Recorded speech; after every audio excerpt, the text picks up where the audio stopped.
DD किसान, बदलते भारत की शान।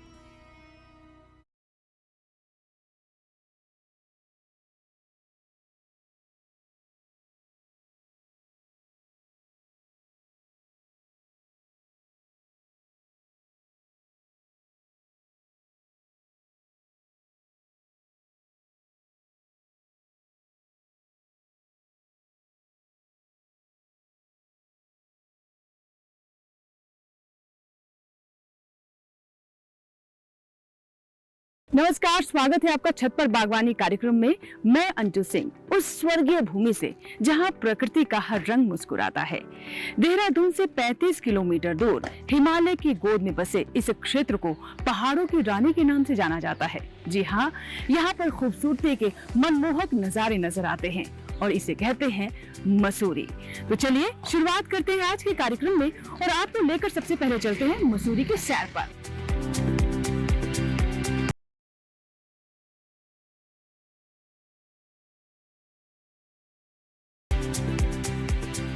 देहरादून से 35 किलोमीटर की दूरी पर स्थित गांव क्यारकुली भट्टा ये वो जगह है जहां लोग बार बार आना पसंद करते हैं।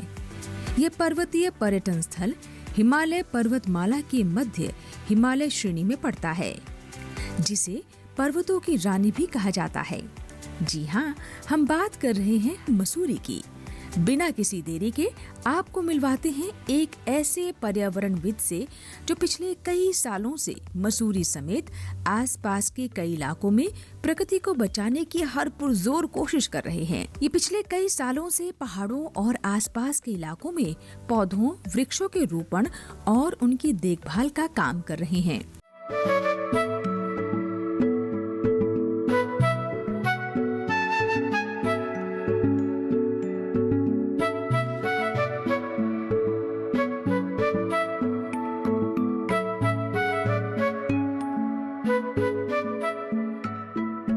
पर्यावरणविद पुष्पेंद्र कुमार आर्य एक प्रसिद्ध पत्रकार, शिक्षक, लेखक और पर्यावरण आध्यात्मिक उपचारक हैं। सांस्कृतिक राजदूत के रूप में पुष्पेंद्र कुमार आर्य ने कई देशों में भारत का प्रतिनिधित्व भी किया है।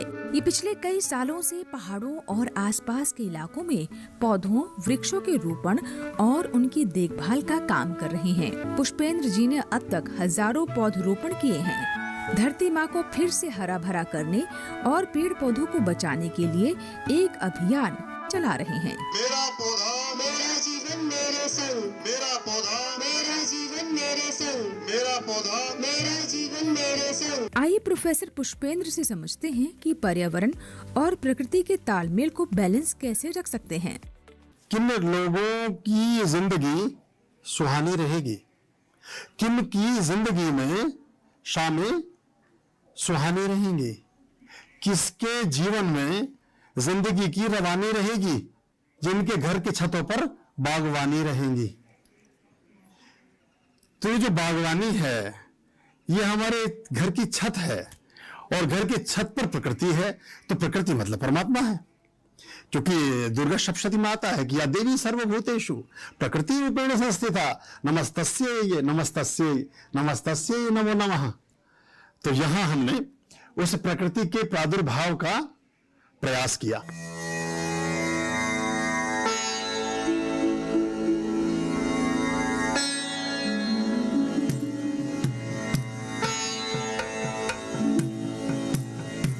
तो जैसा कि आप जानते हैं, बीते कुछ दिनों से हम आप तक छत पर बागवानी कार्यक्रम देवभूमि से पहुंचा रहे हैं और इसके लिए हमने चुनाव किया मसूरी का।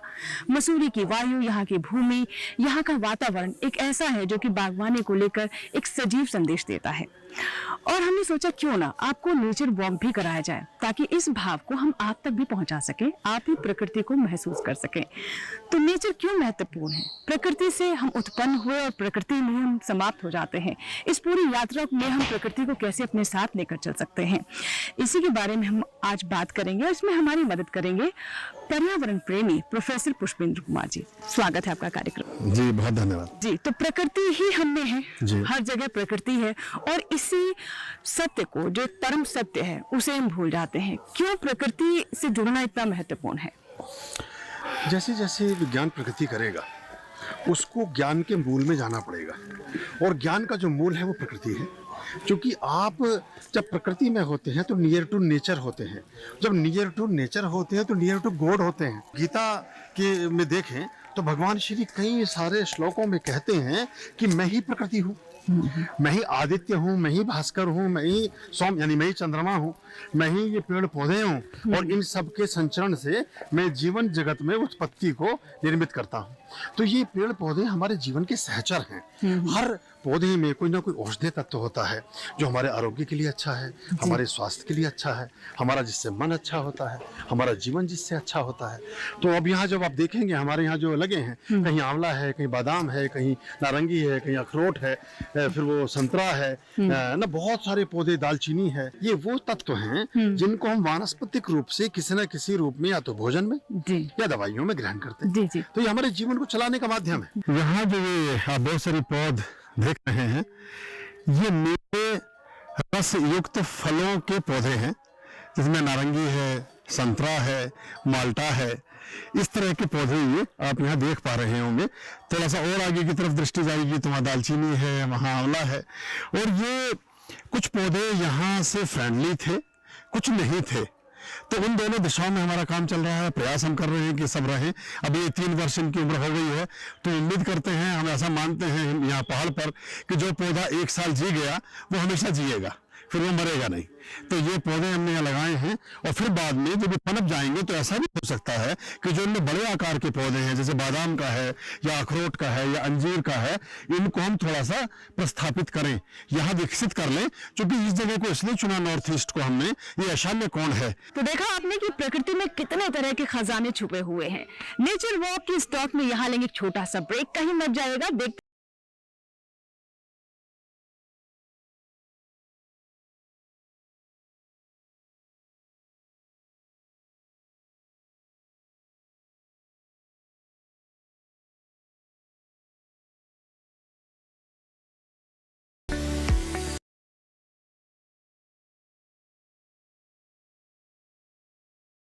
बेमौसम बारिश, आंधी और तूफान की चिंता भूल जाओ, फसल बीमा कराओ, सुरक्षा कवच पाओ। प्राकृतिक आपदा हो या कोई दुर्घटना, उसकी चिंता से भी मुक्ति पाओ।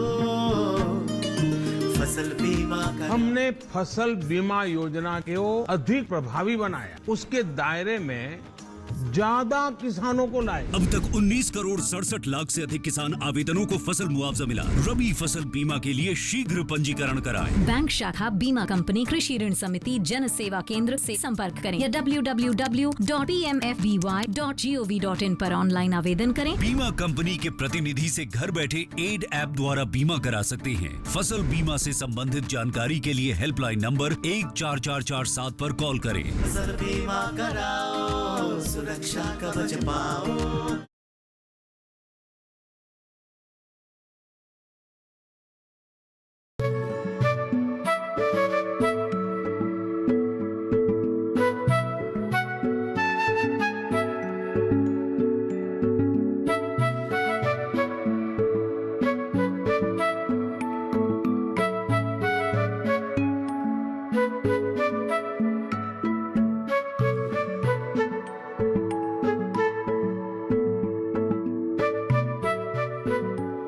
ब्रेक के बाद आपका स्वागत है। आप देख रहे हैं छत पर बागवानी, जहां हम आपको सैर करवा रहे हैं मसूरी की वादियों की। तो चलिए नेचर वॉक में स्टॉक की एक बार फिर से शुरुआत करते हैं। ये आप जो देख रहे हैं लीफ, ये दालचीनी का पौधा। दालचीनी जो बहुत सारे रोगों में हमारे लिए काम करती है। जिन लोगों के घुटनों में किसी भी प्रकार के दर्द हैं, अस्थियों से रिलेटेड किसी भी तरह के विकार हैं, मुख में दुर्गंध रहती है, इंटेस्टाइन से रिलेटेड किसी भी तरह की प्रॉब्लम है, त्वचा से संबंधित कोई समस्या है, उन सब में दालचीनी अमृत तुल्य कही गई है। उसका पाउडर बना करके, चाय में डाल करके, खीर में डाल करके, दूध में मिला करके इस्तेमाल करने से आपके अस्थि संबंधी व्याधियां समाप्त हो जाती हैं। आर्थराइटिस को खत्म करता है।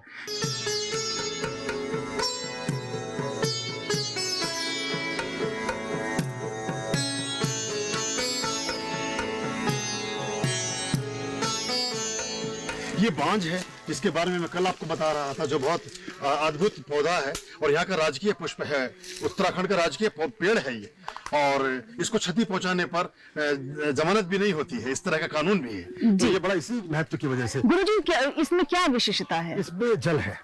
आप अगर इसके टहनियों को भी काटेंगे तो आपको लगभग मतलब आपको एक जग भर जाएगा आपका पानी से। अच्छा। तो इसमें पानी का सबसे ज्यादा स्रोत इसकी जड़ों में होता है, तो ये हमेशा जहाँ रहता है वो नमी बनाकर रखता है। अच्छा गुरुजी, जो कहते हैं कि जहाँ पर तापमान बढ़ रहा है उन जगहों पर इस वृक्ष को लगा दो तो वहाँ का तापमान 20 डिग्री तक घट जाता है, सही बात है? ये बात एकदम सत्य है। हाँ। और लगाना पड़ेगा आने वाले टाइम में, क्योंकि ये वर्षा का मित्र कहा गया है इसको। जहाँ ये होता है वहाँ बारिशें स्वाभाविक रूप से होती है, ये बारिशों को लाता है। और इटसेल्फ इसमें जल होने से आप देखेंगे सबसे ज्यादा बेलें इसके ऊपर चढ़ती हैं, इसके आसपास बहुत सारे पौधे पनपते हैं, क्योंकि इसकी नमी को वो लेते रहते हैं, सोखते रहते हैं। इसका नाम एक बार फिर से बताएंगे? बांज। नाम इसका बांज है, लेकिन देखिए हाँ, इसमें कोई फल नहीं लगता, इसलिए इसको शायद बांज कहा गया होगा। लेकिन इस पर एक जैसे वो आईसीएस में आपको गिलहरी लेके भागती है ना, उस तरह का इसका एक बीज है जो इस पे लगता है। अच्छा। उसी से ये फिर से उग जाता है। चलिए नेचर वॉक में हम आगे बढ़ते हैं। पत्र है, ये बेलपत्र का है जो हमारी पूजा में इस्तेमाल होता है। बहुत सारे पौधे हमारे लगे हैं। एक मौलश्री है, ये कोने पर मौलश्री लगा है। मौलश्री के दातून करने से कहा जाता है कि दांत जो हैं वो वज्र जैसे हो जाते हैं, पत्थर जैसे हो जाते हैं। और इस पर बहुत सुंदर एक फल लगता है ओलिव के तरह जैसा, उसका भी इस्तेमाल करते हैं लोग, लोकल लोग चटनी बनाने में, खाने में। तो धीरे धीरे पहले इन पौधों को लगा रहे हैं, फिर उनको पनपा रहे हैं। ये वो वृक्ष है ना? ये है वो वृक्ष। इस पर जो आप देख रहे हैं इसका फल है। अभी ये फरवरी में इस पर फूल आ जाएंगे और ये बहुत अच्छे से आपको खिलता हुआ दिखाई देगा। इसी के दातून की बात मैं कर रहा था कि ये वज्रदंती है और इसके दातून करने से आपके दांतों में आरोग्य रहता है, दांत जल्दी से खराब नहीं होते। ये यहाँ एक प्राकृतिक संपदा है, कुदरत की देन है, जिसको आप देख रहे हैं। ये पौधा मौलश्री का है। अभी इनका सीजन 1 महीने बाद शुरू होगा, तभी आपको हरे भरे फूलों से लदे हुए उस तरह के दिखाई। ये इसका आप बता रहे हैं कि इसका दातून करने से? हाँ जी, दातून करने से। अच्छा। हाँ, इसका दातून करने से ये हमारे दांत जो है वो बहुत चलिए अभी के लिए आपका टेस्ट बदल जाएगा। अभी अच्छा कैसा टेस्ट हो जाता है? थोड़ा बकबका सा लगेगा आपको, मतलब कसेला टाइप? हाँ, कसेला सा, पर ये है बहुत उपयोगी। चलिए तो एक दातून जरूर कर ही सकते हो अगर यहाँ मौका मिला। तो ये देखा, ये हमारे दर्शकों को जरा बताएं इस दातून के बारे में। ये दातून है मौलश्री का, और इसके बारे में मान्यता ऐसी आती है कि मौलश्री की दातून करने से वज्रदंती कहा गया है इसको। हमारे जो दांत हैं वो पत्थर के जैसे मजबूत रहते हैं, वो जल्दी खराब नहीं होते, उनमें कीड़ा नहीं लगता, वो गिरते नहीं हैं, उनकी आयु बढ़ती है। तो प्राय पहाड़ पर लोग इसका ही पहले इस्तेमाल किया करते थे, और ये इसका वृक्ष है यहाँ, और ये धीरे धीरे धीरे धीरे सब लोगों को जैसे जागृति हो रही है वैसे इसके इस्तेमाल को भी लोग कर रहे हैं। तो गुरुजी, जैसा कि आपने बताया कि बहुत सारे वृक्ष ऐसे हैं जो कि नेचर के हिसाब से, प्रकृति के हिसाब से बने, जो जैसी जलवायु है उसी के अनुसार ही वो पेड़ पौधे भी बन जाते हैं। और यहाँ पर हम जब पहाड़ों की बात करते हैं तो जड़ी बूटी, हाँ बात करो कि मैं आपको बताऊं, ये जो ये पौधा है इसका नाम लोकल भाषा में किन्नौर है। इसका नाम है किन्नौर, और इसको इंग्लिश में मुझे इस समय याद नहीं आ रहा क्या कहेंगे।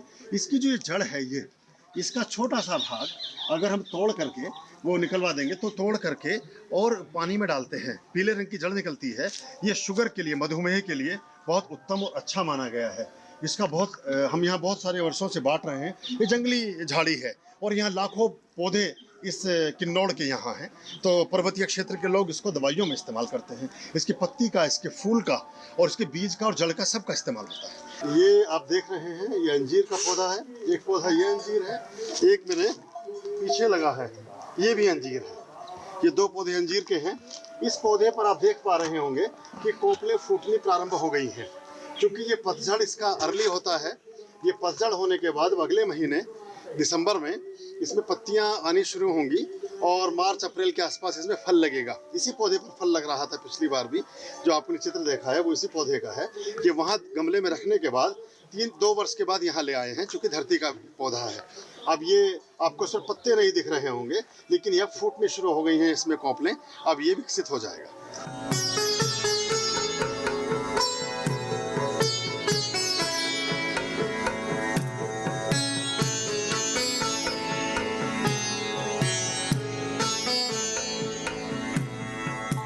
तो देखा आपने कि जीवन और प्रकृति का कैसा अनोखा संगम है। फिलहाल नेचर वॉक में यहाँ लेंगे एक और छोटा सा ब्रेक, कहीं मत जाएगा, क्योंकि ब्रेक के बाद भी नेचर वॉक और टॉक जारी रहेगी।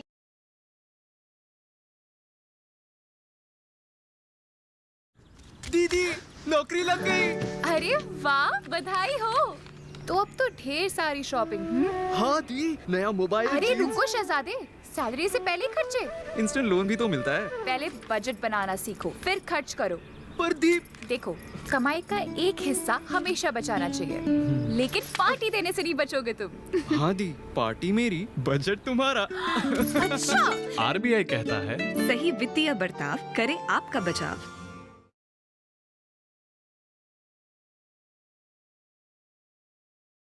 ब्रेक के बाद एक बार फिर आपका स्वागत है। आप देख रहे हैं छत पर बागवानी। तो चलिए नेचर वॉक के सफर को थोड़ा आगे बढ़ाते हैं और प्रोफेसर पुष्पेंद्र जी से इन पेड़ पत्तों की कुछ और कहानियों के बारे में जानते हैं।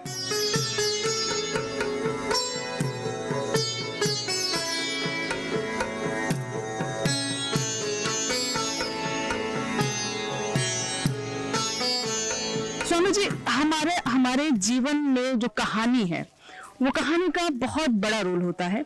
एक बच्चा जो है वो आप कहानी से सीखता है, और मुझे तो लगता है कि यहाँ पर हर पत्ते की, हर शाखे की, हर पुष्प की, हर डाली की, हर हवा के झोंके की कोई ना कोई कहानी है। एब्सोल्युटली राइट, बिल्कुल ठीक कहा आपने। और हर पौधे का आदमी के संस्कार से, हमारी सभ्यता से, हमारे हेरिटेज से, हमारे इतिहास से, हमारी जो परंपराएं हैं, हमारी जो पुरानी दादे परदादों की बनाई हुई रीति रिवाज हैं, उनसे भी कुछ ताल्लुक है। कि कोई लकड़ी है, कोई फूल है, कोई पत्ती है, उसका किसी न किसी रूप में हमारे साथ जुड़ाव बना ही रहता है। बहुत सारे मैं ऐसे पेड़ पौधे यहाँ पर देख रही हूँ जिन्हें आपने कहा कि जीवन इसी से है। तो मैं चाहती हूँ कि इन पेड़ पौधों की भी कहानियां हमें बताएं हमारे दर्शक। जैसे मैंने आपको बिच्छू बूटी का जिक्र किया था। अच्छा। कि जिसकी स्टैम्प से 10 लाख रुपए की साड़ी पेरिस में फ्रांस के फैशन शो में लोग बेच रहे हैं। बिच्छू बूटी है ये? छूना मत इसको। अच्छा। ये इसका नाम बिच्छू बूटी है। अगर आपने इसको टच किया तो आपको ऐसा सेंसेशन या चुभन होगी जैसे बिच्छू ने काट लिया, और फिर इसकी मिट्टी से ही उसका इलाज होता है। तो ये वो बिच्छू बूटी का पौधा यहाँ लगा हुआ है। इसका बहुत विशिष्ट और औषधीय वैल्यू है इस पौधे की, और ये बहुत तरह के रोगों में इसका बनाया हुआ साग काम आता है, और इसकी सब्जी बनती है। 100 से ज़्यादा बीमारियों को ठीक करती है वो। मैं जब यूरोप में यात्रा पर था तो मुझे पता चला फ्रांस में कि इसके स्टेम्स को ये काफ़ी बड़ा हो जाता है, 5-6 फीट का। अभी इस मौसम में इसका मौसम नहीं है ये, इसका मौसम आएगा बरसात में, जुलाई में, जून में, तब पनपता है ये धूप और पानी से। खूब बड़ा हो जाता है, 6 से 8 फीट तक का हो जाता है। तो इसके स्टेम्स को, इसके तने को जल में भिगो कर रख कर क्या क्या प्रोसीजर है वो सब करने के बाद इसके वस्त्र बनते हैं, और वो लाखों रुपए में इसकी साड़ियाँ फ्रांस में बेची जाती हैं। इसकी दवाइयाँ, इसके पाउडर्स अमूल्य हैं। ये उत्तराखंड में चहु और विस्तारित है। स्वयं प्रकृति प्रदत्त पौधा है, स्वयं उमगता है और घने जंगल में परिवर्तित होता है। लेकिन हम लोगों को ज्ञान न होने से हम इसका व्यावसायिक उपयोग नहीं कर पाते, लेकिन औषधीय उपयोग इसका बहुत अधिक है और बहुत गर्म होता है। तो इसको जब यहाँ बर्फ पड़ती है तब इसका साग खाने के लिए परामर्श दिया जाता है, और इसको भी चावल के साथ खाते हैं। हृदय उतार करके सोना पड़ता है, ये पसीना ला देता है आदमी को, इतना गर्म पौधा है।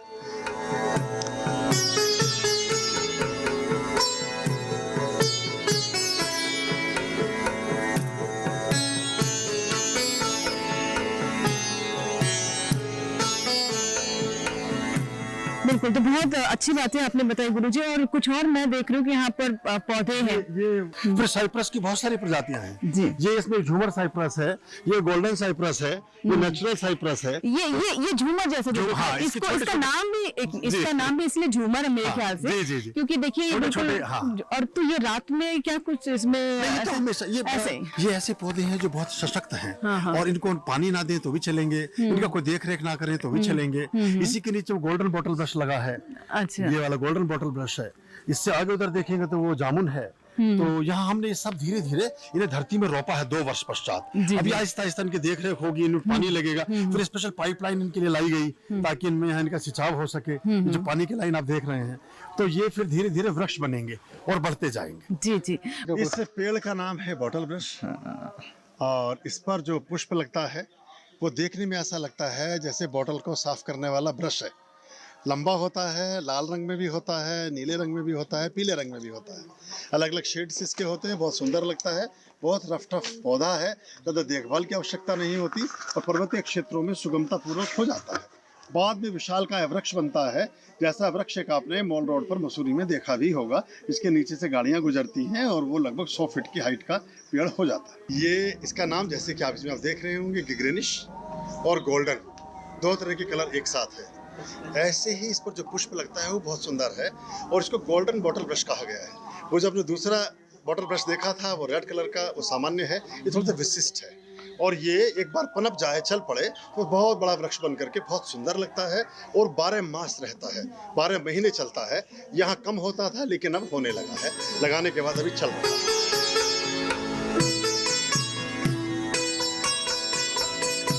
तो देखा आपने कि हमने अभी एक नेचर वॉक की, प्रकृति के बीच से गुजरे, और मैं आपको बता दूं ये मेरा निजी अनुभव है। मुझे इतना सुकून, इतनी शांति, एक तरह से कहो जिसे कहते हैं ना मेडिटेशन करना, वो महसूस हुआ। तो उसके लिए आपको अलग से कोई प्रयास करने की जरूरत नहीं है, बस आप नेचर के बीच में जाएं, उस भाव को आप खुद ही महसूस कर पाएंगे।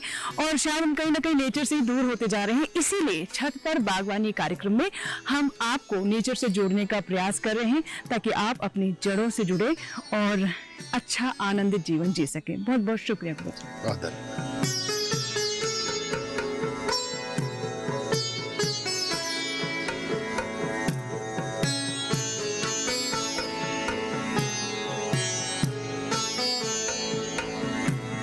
तो ये था इस बार का छत पर बागवानी। ऐसी रोचक जानकारियां हम आप तक पहुंचाते रहेंगे। और अब समय हो गया है गार्डनिंग क्विज का, जिसमें पिछले सप्ताह हमने आपसे पूछा था, नीचे दिए गए चित्रों में पहचानिए वसंत का फूल कौन सा है, जिसका सही उत्तर है ऑप्शन ए, जंगली लहसुन। जिन दर्शकों ने भी सही जवाब दिया है उन सभी को ढेर सारी शुभकामनाएं। आइए अब नजर डालते हैं इस सप्ताह के गार्डनिंग क्विज पर, जो कि है कि कटे हुए सेब का रंग कुछ देर बाद भूरा क्यों पड़ जाता है? क्योंकि वो हवा के साथ क्रिया करके बना लेता है। Option A, iron oxide. Option D, potassium oxide. Option C, aluminium oxide. Option D, sodium oxide. इस बार के गार्डनिंग क्विज का जवाब आप हमें भेज सकते हैं, ईमेल कर सकते हैं, हमें पत्र लिख सकते हैं, या फिर YouTube के माध्यम से भी अपना जवाब हम तक पहुंचा सकते हैं। आप ईमेल कर सकते हैं, हमारा ईमेल आईडी है chatparbagbani@gmail.com। पत्र लिखने के लिए हमारा पता नोट कर लें, छत पर बागवानी, कमरा नंबर 28, CPC, दूरदर्शन, खेलगांव, नई दिल्ली 110049। आप इस QR कोड को स्कैन करके हमारे YouTube चैनल से भी जुड़ सकते हैं और कमेंट सेक्शन में आप सही जवाब लिख सकते हैं, जो कि हम तक पहुंच जाएगा। तो ये था देवभूमि उत्तराखंड की मसूरी से हमारा विशेष अंक, जिसमें हमने आपको बताया कि कैसे अजब गजब वृक्ष पौधे हमारी प्रकृति ने हमें एक तोहफे के तौर पर दिया है। हमने आपको ब्रह्म कमल के बारे में बताया, साथ ही ये भी बताया कि कैसे आप जलवायु, वातावरण और साथ ही साथ प्रकृति के बीच में तालमेल बिठा सकते हैं। हमें पूरी उम्मीद है कि हमारे इन अंकों को देखकर आपको बागवानी और बेहतर तरीके से करने में मदद मिलेगी और प्रकृति को बेहतर तरीके से महसूस भी कर पाएंगे। इसी के साथ ही यहाँ लेंगे आपसे इजाजत। छत पर बागवानी के अगले अंक में कुछ और ऐसी जानकारियों के साथ फिर होगी आपसे मुलाकात। तब तक आप बने रहें दूरदर्शन किसान के साथ। नमस्कार।